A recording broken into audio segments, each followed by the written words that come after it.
And we're live. Thank you for joining us. This is the Raised Fist Media special, I guess. Don't have an episode number, but thank you for joining. I'm Kwame Norval, joined today by my brother, Kahmali Rose from the Radical Democracy Show. What's up, folks? We are here to talk to you about some I guess not quite breaking news. It's been going on for over the last 4 to 5 days. It's not deja vu, but we're back again talking about Activision Blizzard. This time in some controversy because Activision CEO, as reported by Screen Rant, Activision Blizzard CEO criticized for layoffs amid massive stock increases. So Activision Blizzard, their CEO, Bobby Kotick, took home a $200 million bonus this year. At the same time, they laid off 190 employees. Man. Oh boy. This is gross. It's super gross. It's amazingly gross. Not to mention, it also just came out that the layoffs might not actually be completely over. There may be more layoffs coming in Europe. Originally, this was reported that it was people from the esports section, and it was originally 50 people. And then they later updated it and said it was actually 190 people.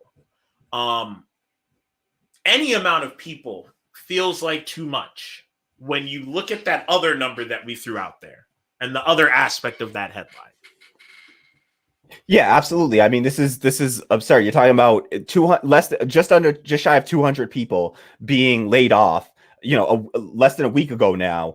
And now this, the CEO who is in 2018, he was the 21st highest paid CEO in the entirety of the United States. Okay, that means there's only 20 other CEOs of all the horrible, pharmaceutical companies and fossil fuel companies like Enrons and all these terrible organizations and the Comcast and the Bank of Americas of the world. And still there's only 20 CEOs taking home more money than this guy back in 2018. And his pay has only increased since then. That was when he took home around 31 million in 2018. And now he took home 40 million in 2020.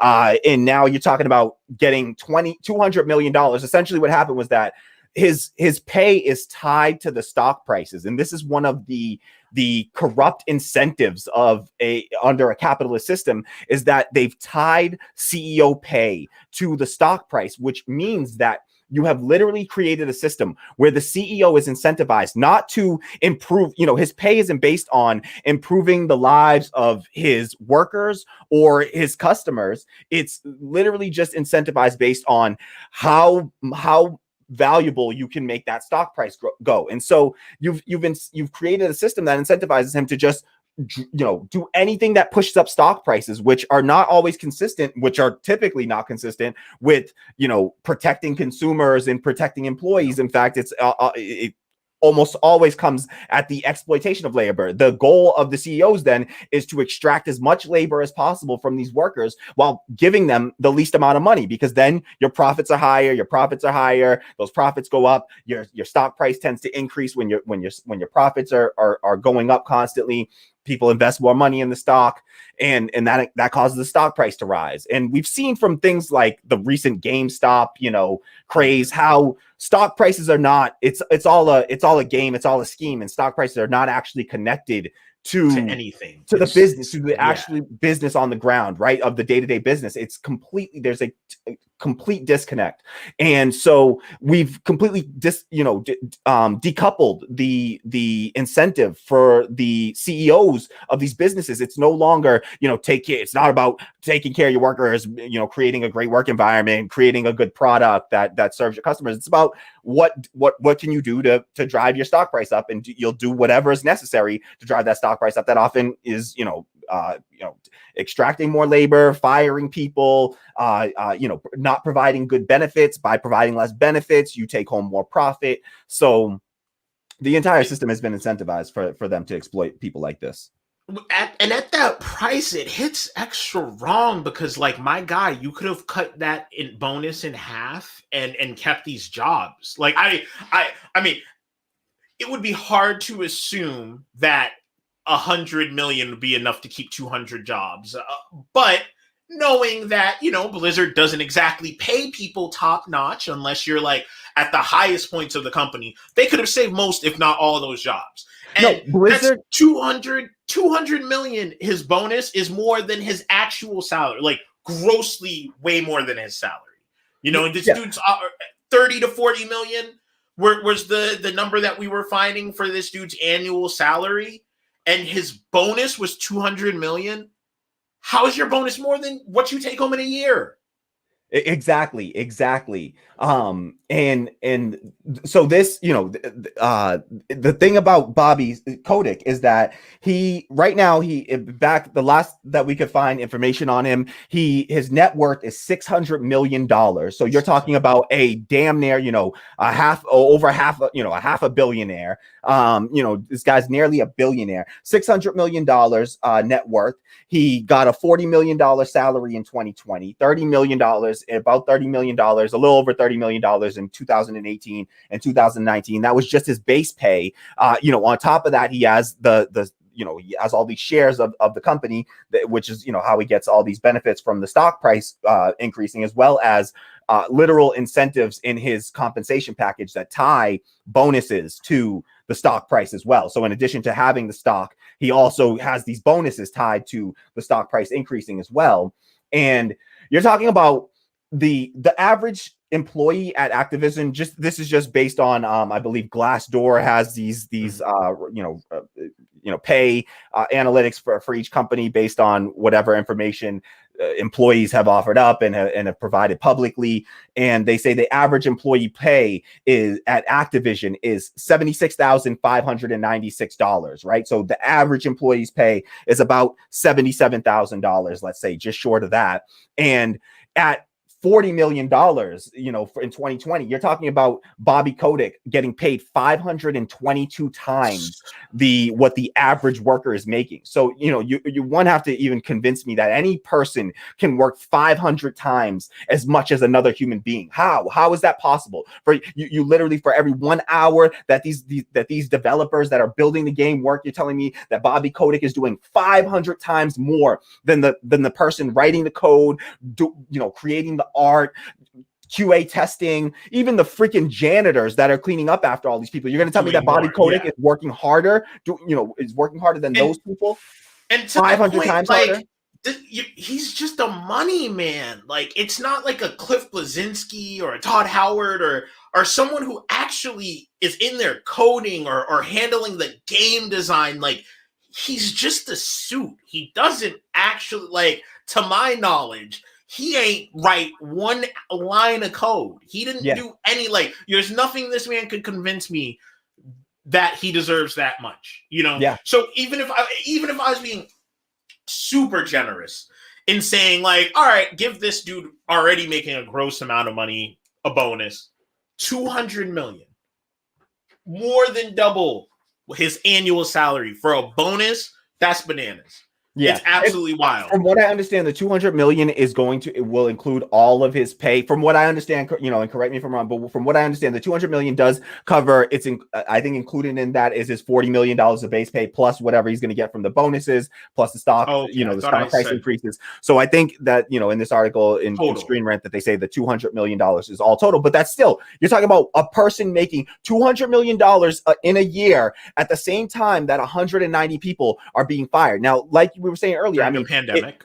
In the middle of a pandemic, these people are losing their jobs, losing their income. That's not just them impacted by that, but that's them, that's their family, that's their community that is impacted by that.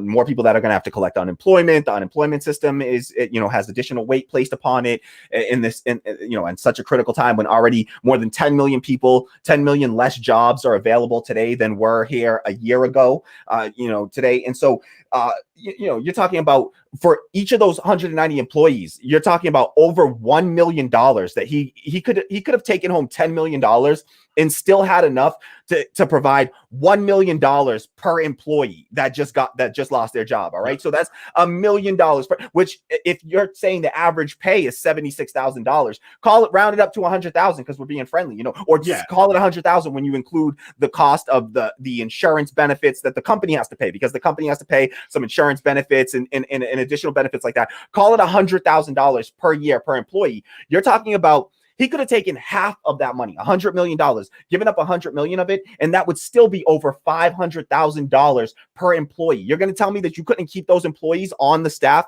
for at least $500,000? That's just in this one year that he's getting, right? He's still going to set to get another $40 million next year. So this dude, and he's already sitting on $600 million. This is the person that needs money the least right now, is somehow getting paid the most in this scenario. And just to clarify, because not everybody is making $76K a year there. Just to clarify, that's not it may be the average, but that's not. I'm assuming it's that average hits because so many people are high earners. Absolutely. And then there's a whole bunch of people that are very low earners. It's funny because when we were putting together this segment, we shared back and forth an article by Bloomberg that kind of, said how the conditions were, how they're getting on over working at Activision. And it was funny because it hit me with a little deja vu, because I realized we actually already covered this story. So we'll go ahead and let no one who could say it better than ourselves. Yeah. Look at the different levels. Jason Schreier on Twitter actually had a little thread that really was kind of eye-opening. I'll read right here. News: Blizzard staff put together an anonymous spreadsheet Friday to compare salaries and pay raises as part of an open revolt against low compensation. While CEO Bobby Kotick makes $40 million a year, some Blizzard employees say they can't even make ends meet. Yeah. In 2018, messages on internal Blizzard communication channels reviewed by Bloomberg News, employees talked about money-saving measures they've taken to remain with the company. One employee wrote that they had to skip meals to pay rent, and that they had used the company's free coffee as an appetite suppressant. Another said they would only eat oatmeal and bail on team lunches because they couldn't afford to buy food at the company cafeteria. A third said they and their partner stopped talking about having kids because they knew they wouldn't be able to afford it. That contrasted with pictures they saw of more senior Blizzard employees enjoying vacations to Disneyland with their friends. And with their families. Yeah, no. Yeah, I mean, that's some wild stuff right there, right? That is some wild, just gross. I mean, $40 million at the same time your employees are having to skip meals to pay rent. You're talking about, can't all have the kids because they can't afford them. It's so gross and just wild to me. I'm gonna. If you can go out there and find the spreadsheet that they shared when they did this revolt that showed what a lot of them were making, and there were contractors on there, and some people who were making minimum wage, people who were making $18 an hour. Activision Blizzard, for context sake, so we understand how baffling and gross this is. They have made some of the highest grossing most well-known games of all time. They made Diablo, Overwatch, one of our favorite games to play together. They made a little tiny game some of you may know, Warcraft and World of Warcraft. Yes, that WoW. Yup, the father, the biggest, most well-known MMO out there. Millions and millions of subscribers right now. So they're bringing in money. They also, because they own Activision, they own Call of Duty. That other biggest high grossing and selling franchise? They own them too. So they make a lot of money. These people are making some of the biggest games of all time, and they're just being exploited because they're passionate about it, like we don't want to go too deep on the wage conversation, but like it is something to worth noting, like how they're treating and paying these people. And a lot of the time they had said anecdotally, and this is what pisses me off the most about Blizzard, is it's just so like out of touch with the things they say and do. They say like, oh, we pay competitive, but like the real bonus is getting to work at the prestige and getting that experience of working at Blizzard in our lovely campus.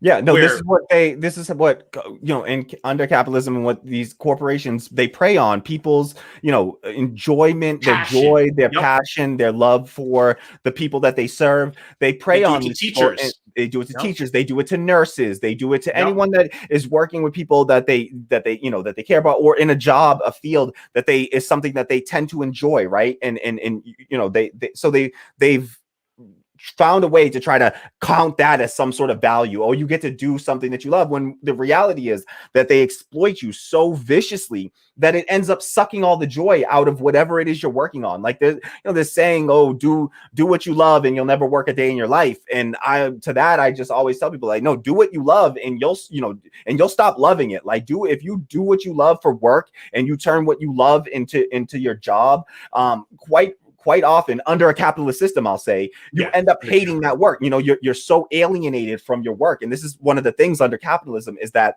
it's alienation. They talk about not just alienating us from one another, right? One thing that we do under capitalism is it tends towards alienation of ourselves from each other, right? They want to, it's profitable to a capitalist system to try to, and it's beneficial to a capitalist system to try to split everyone up into an individual consumer, right? You want every person to have to buy their own, everything, right? Their own microwave, their own, their own bed, their own, so the more people you have living separately, individual lives, their own television set, no longer sharing one amongst your whole family. Everyone needs one first in your own room. Then it's, encouraging people and shaming people in living with their parents and things like that. So they try to, shame you into moving out and being on your own. And that scene is, oh, I'm independent, when people can't afford it. And they want to turn you into as individual a customer as possible, so that you have to, more repeat purchases, right? More people buying, each buying the same product.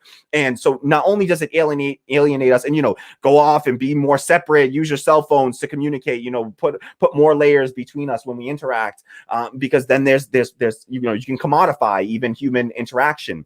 And so it not only isolates us from one another, but it also isolates us and alienates us from our work, right? Alienation is something that Marx is talked about, Karl Marx talked about, and this idea of being alienated from the products that we actually build, right? You go to work, you show up at work, and you go and you use the tools at your job, whether you work at like Tesla factory, right? It used to be the chair maker, you had the local chair maker, and that chair maker, he'd go collect the wood and he would do everything. He designed the chair, he would hammer all the nails, that chair was his until he decided to sell it off to someone, right? And he had ownership over that product. But now it's, you go in, you work in some sort of like, assembly line, you're just using a machine. You go in, if you're a software engineer, I was a software engineer, you go in, you use the tools that this company buys for you. They provide you with a laptop, typically, they provide you with a workstation. You go in, the code that you write, it belongs to the company immediately. When you write those lines of code, that code immediately belongs to the company that you're working for, in the case of all these software developers. So that work that you're doing, the moment you go try to take home the work that you produced or whatever, so you think that you can go take that home, and there's some guys that'll show up at your front door wearing some blue uniforms and some guns and some billy clubs, and they'll have some a little conversation with you, a little something to say. You try to take some of that. Not to mention, there are some contracts where even if it's side stuff you work on, because you worked on it at work, your work owns that. There are literally, I've signed contracts where they're like, literally, like you have to sign. I signed that contract and I worked at AT&T, which is absurd. Why would they own things that I do? Like, Exactly. what? It's literally like they're like, if you're working on side projects, you have to declare those in advance. If you forget to, and you've already been working on this other side project your whole life, and then you work for a company, and they can then turn around and make an argument that, oh no, you learned stuff from here. You stole our intellectual product. IP is what this all is. It falls under. And so absolutely, I was a software engineer. I've signed these kinds of contracts, and not in the gaming industry, but I would say that this is reminiscent, this is something that happens all throughout the tech industry and all throughout capitalism, to be honest. They favor these sorts of contracts that are very beneficial to the corporations, very harmful to the employees, and strip away all your sort of basic rights, even and that's what, and it alienates them from their own work even. And that's the real point, is that you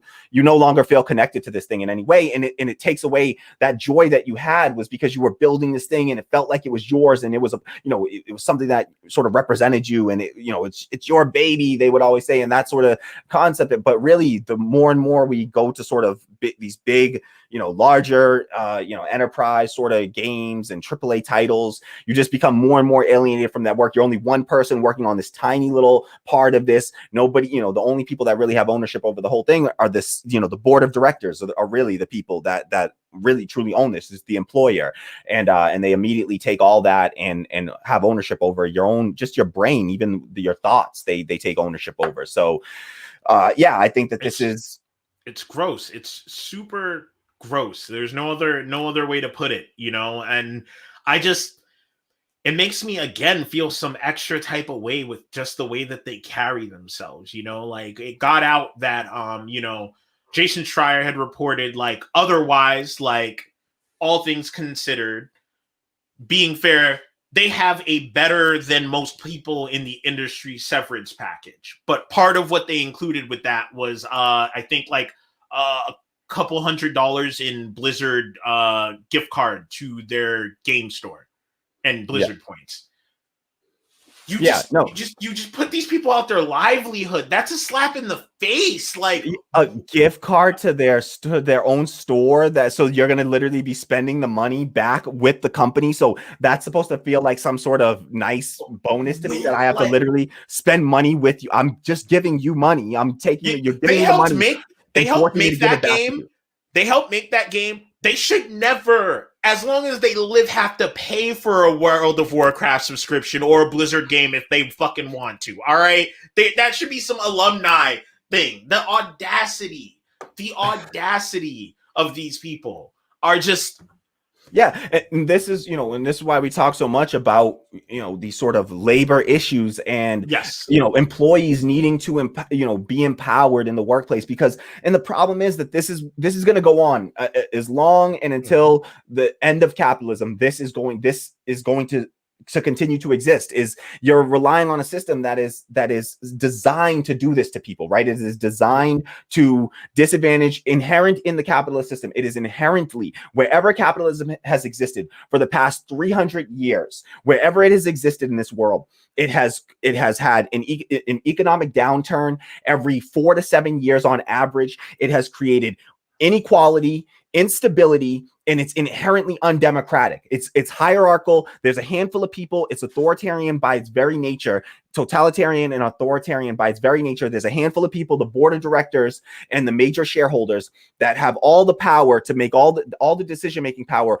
over the mass of people. There's thousands and thousands of Activision employees. There's a handful of people on the board of directors making all of these decisions about who gets to get what bonuses. It's totally undemocratic. You don't have a democratic say. It's not one worker, one vote. It's one share, one vote. That's how capitalist systems work. And Bobby Kotick and these other people have millions of shares, and the average employee has 0 shares. And so they get 0 say, 0 votes, while, Bobby Kotick gets, a million votes to vote for himself to get a $200 million bonus, or to get $200 million, to be paid $200 million, at the same time that 200 people that worked on these games, that actually did real work, right, to build this thing and to produce something there, right? They are left without a job, without a future, with, oh, great, they got some little short-term severance pay. It also creates a gap in your employment. You're stuck looking for a job all of a sudden in the middle of a pandemic, when it's harder to be connecting and reaching out to people.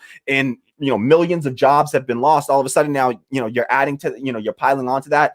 This is it while you're paying hundreds of millions of dollars to a CEO, you ask yourself, money's there. The money was there. I could understand if they were going under, if like this was last resort, things were bad. We had to let these couple people go, or we had to turn off the lights for all of us.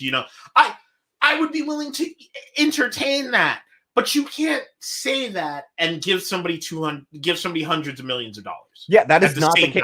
That is not the case. You literally, if he could get $200 million, do the math out. Like literally, that is $200 million works out to the equivalent of it's 2,611 times the average salary in the company. $200 million can literally pay 1 year salary on average. And you got to think about it. It's going to be the average salary. If you take a handful of people, their odds are, probabilistically speaking, that they get paid altogether the average of the salary, right? And so you could pay 2,600 employees with 1 year of pay for 1 year of pay for the same that we're giving Bobby Kotick in 1 year. 2,600 employees could have been covered for a year on average. And let me tell you, no employee really needed more than, say, $100,000, like, really needs more than $100,000, especially when you consider the fact that you probably shouldn't be traveling, and having to pay all the cost of travel and that sort of thing, because most people aren't going into the office right now when they're working in the software industry.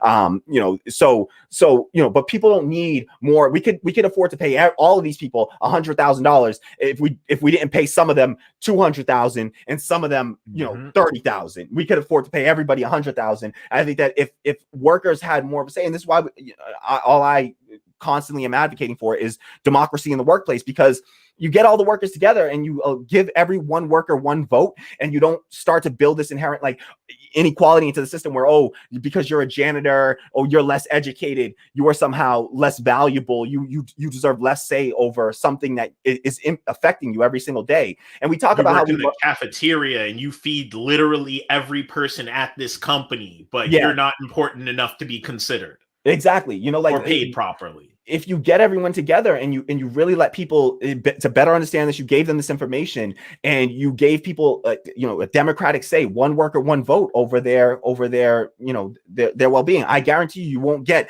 a bunch of workers. You won't get, in the last few years, they've laid off almost I believe it's over 1,000 or nearly 1,000 people, 800 people. In the last 800 people in the last. They had already laid off 800 people, and then they just added to that another 190. I believe those numbers are separate because I read articles from before this round of layoffs happened that quoted it at 800. So you're talking about over 1,000 employees in the last 2 to 3 years have been laid off. I guarantee you, if you gave those 1,000 people, and all the thousands of workers, a vote to say, hey, would you like to pay, Bobby Kotick, pay this one guy who we never see around the office, just has one of the most punchable faces. Can we pull up a picture of Bobby Kotick and you tell me while you're pulling him up, I just need to say that I was listening to the Jeff Grubb's Games Beat podcast. Check it out if you're into games.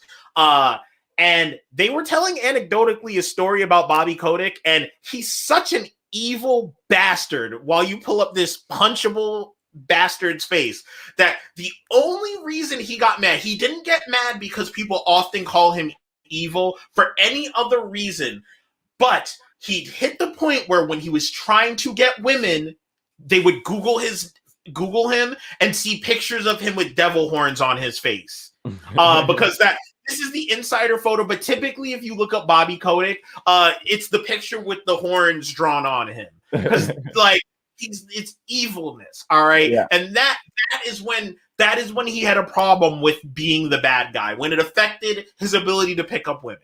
Not just because he couldn't sleep at night because he felt bad from screwing people over, just anecdotally. So the kind of asshole we're dealing with here. Yep. Absolutely. This is why, like Kahmali said, we need democracy in the workplace. We need to do better, because people need to be, these things affect all of the people at the company. They need to have some say. You look at all of the things that are going on. A lot of these things could be solved or at least remedied if we didn't have systems like this. You look at the things going on like Cyberpunk. And the whole fiasco there, where if they were allowed, I am sure the people making that game would have been like, this game is not close to ready. We should not be promoting this like we are right now. We should not be telling people we're going to launch this year. If you gave all of the people who are actually doing the work the ability to have a voice in it, rather than just shareholders push stuff out there, I think it would be entirely different, a lot of this stuff. This is why I foresee by 2022, I know like it's hit a boiling point and they're talking about unionizing in the game industry. I think we're finally going to get it in the game industry very soon here. Because they need it, you know, like I feel like that's that first step. And then, like, as you always say, we need worker co-ops, man. Yeah, absolutely. You know, I think that unions are an acceptable, you know, like step. You know, I support unions on the strength that, like, it's for a lot of people, it's all that they know right now. They're familiar with the concept of a union more than they are with, you know, workplace democracy. So it's an easier sort of, you know, leap to take for a lot of people. I do think that it doesn't go far enough, and because it's not democratic enough, and you run into certain problems with unions where because of the hierarchical structure and the fact that it is just not truly not democratic enough. It's not one worker, one vote. I think that it's a sort of middleman approach. Oh, we're going to do a representative democracy, you know, elect these people, you know, our union representatives, and then hope that they go there and they represent our beliefs, when really I think, you know, you skip that step, and just because you'll always run the risk of those people not representing your, you know, the mass of people, which tends to happen. The bigger a union gets, the harder it is to represent all these people's, you know, viewpoints through one person. And so the reality is, like, the closer we can get to direct democracy, just give it, you don't run the risk anymore, right, of people not representing the mass of people, because you just go and ask the mass of people, hey, do you think that the CEO of this company, that one person should make $200 million at the same time that 200 people get cut down to zero? Do you think that do you think that we should do that? Should we let 200 people lose their job, lose their incomes in the middle of a pandemic while we pay out $200 million to one single person? Ask the masses of employees that, and I think there's 0% chance that happens. There are examples of this in companies that exist like this. And I do, you know, I still support unionization efforts. I will always support. I will always, you know, encourage and promote on, you know, on this show, on, you know, on wherever we are. I will definitely promote it and support and, you know, stand in solidarity with them. I just think that we need to think to take the steps even further to really democratize our workplaces, so that we don't run the same, you know, the risk of unions can eventually be weakened, be fought back by the capitalist class. They historically have been. And they will fight and fight and fight, because there's always this tension between the employer and the employee, where the employer wants to extract as much labor as possible from the masses of employees, you know, while paying them the least amount, and the employees want to extract as much from the employer as possible through benefits and higher wages, right, and in better working conditions, right? So you constantly have this tension where the two groups are fighting against each other, and we've set up a system where we have these two competing groups that are always going to be fighting against each other. And the reality is, we just got to get rid of that system. We keep on saying that's a systemic problem, but we're not providing systemic changes, systemic solutions. And so system problems require system changes. And you need to change the whole system. And the system right now is where we've structured it so that we believe it's under this guise of, like, innovation. We need to be innovative. And you know, we won't have the same innovation if we don't have some people that have, you know, this unfair power over other people. And to that, I just say, where's your proof of that? You know, like, why is it that system? And what has this innovation gotten us? It's gotten us to a point where we got a bunch of exploited people that aren't happy with, you know, what ends up getting done with the crunch fruits of their labor. Crunch time is not just a standard. It is like almost sadly a badge of honor in the game industry. You know, it is an epidemic of crunch. Absolutely. And I think that it's not just like it, like, one, I would say the crunch culture is epidemic of all of the tech industry. And any company that I've ever worked at in the tech industry, any software job I've had, I've never worked on average less than 50 hours a week. It's just never happened. It's always going to be, because you're a developer, you're a programmer, you tend to enjoy what you're doing. You know, you tend to have gotten in there. The most people that I met, they got in there sort of through the games, and, you know, like, played video games, they wanted to build them, they started to program, and then you end up going into whatever distinction you can get a job in. There's only so many jobs in the gaming industry, and so they use that scarcity there to sort of be able to prey on those people even more. Oh, you want to work in the games industry? You want to work on something that you actually love to do or whatever? Well, you're going to have to take less pay, and you're going to have to take less benefits, and you're going to have to accept more exploitation, longer hours, less benefits. And so, never have I worked for less than 50 hours. It's just like the default really is like at least 50 hours. And you're talking about during, worser times, crunch times, whatever you want to call them. They don't have the same term crunch in other parts of the tech industry, but it's the same concept of like, well, we just caught a bad bug and, something came up. We got to work around the clock. We got to work across, through the weekend. It's happened to me more times than I can count. And it's always done under the guise of like, well, this is something that you love. This is something that you enjoy. Look at all these other workers that get paid so much less than you and, and don't have the opportunity that you have. And so, and they prey on that. So, it's not just in the tech industry. This happens all over again, teachers, nurses, any staff where, care work, they do this to anyone in these sorts of care industries and service work, and they prey on that and exploit that. And so the only way that we'll ever get around that is by just letting the workers control the means of production, right? Let the workers, they're the ones that are doing all the producing. If you're not producing something, we don't need you there. Like if we really got together, I don't know if we'd vote for a Bobby Kotick position to exist in I don't know that we need it. What do you even do? What do we need you for, fam? Absolutely. And it just, again, just for context sake, like for anyone that's not hip to what's going on, because I know some of you are probably tuning in and don't know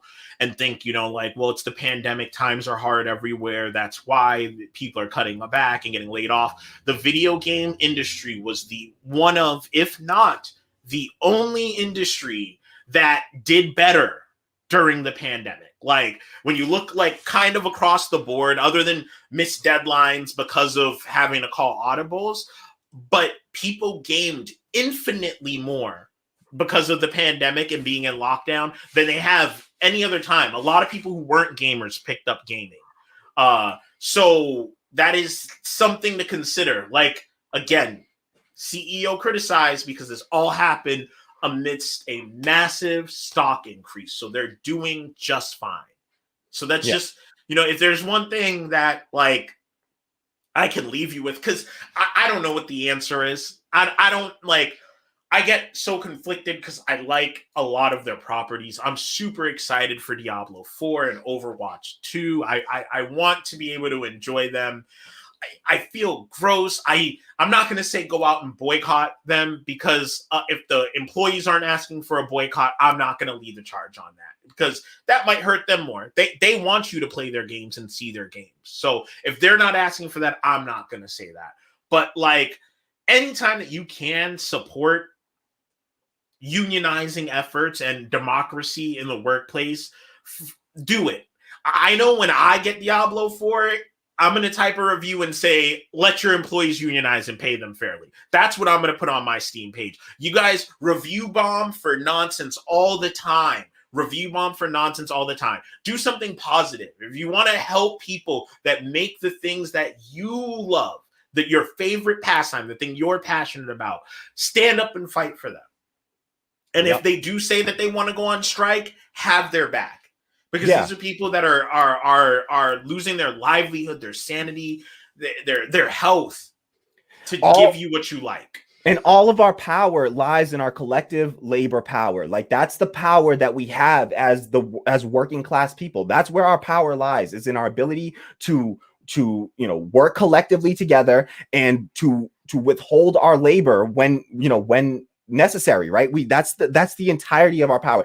All they need from us is our labor. All right. So the only power that we have under the current economic system of capitalism is our labor power. So we have to use that labor power. And that's the only, like, trying to enact in our political system has completely gotten away from us. And we can't even get the most basic popular policies. A $15 minimum wage we couldn't get passed, with a democratically controlled White House, House of Representatives and Senate, and we still couldn't pass a bare minimum $15 minimum wage, which would still be lower than most other industrialized countries around the world. And so we've lost all semblance of democracy in our political system, and the only way we're ever going to gain any real democracy is through our economic system. So we have to use the labor power that we have to band together to support strikes. And so when we're talking about solidarity with people, I have no interest in hearing about like nominal support. Oh, I'll say some words, I'll tweet out a hashtag.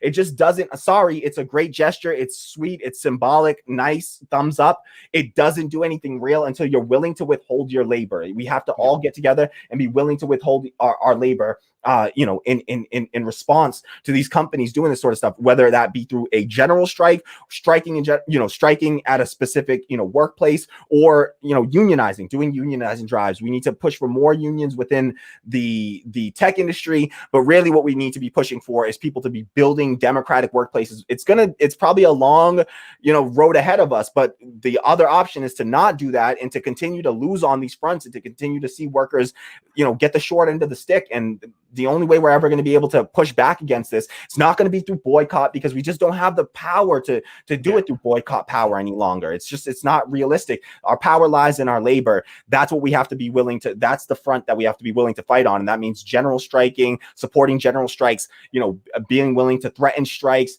to unionize, and then to try to form democratic workplaces in the first place, that we don't why Richard Wolff uses this metaphor, that he talks about, where it says, you have two children. If parents had two children and you went to the ice cream store, you brought your kids to the ice cream shop and you bought you got two kids and you bought two ice cream cones, would you decide to take the two ice cream cones, give them to one of your kids, and then begin to lecture that kid about why it's a good idea for him to redistribute the wealth to his other sibling? Or would it be easier to simply give each kid one ice cream cone to begin with, right? Let's distribute it equally in the first place, so we don't have to bother with the tension about wealth redistribution. We constantly, under our government, we're constantly fighting for wealth distribution. Tax the rich. We want to tax the rich more, and create more social programs for the poor. These are all wealth redistribution measures, or wealth redistribution through lowering people's wages and taking more profits, right? That's a way that the rich have done wealth redistribution, or tax breaks for the wealthy, like they did for Trump in 2017 with his massive tax cuts for the wealthy, right? So that they'll find ways to redistribute wealth, and we're constantly fighting over wealth redistribution, when the real solution is to just not distribute things so unevenly in the first place. Let's just set it up. Let's all get together. In Mondragon, Spain, where they have a collective of worker cooperatives, they put a rule in place that says no one worker can ever make more than 8 times another worker. So if you want to raise your pay as the CEO,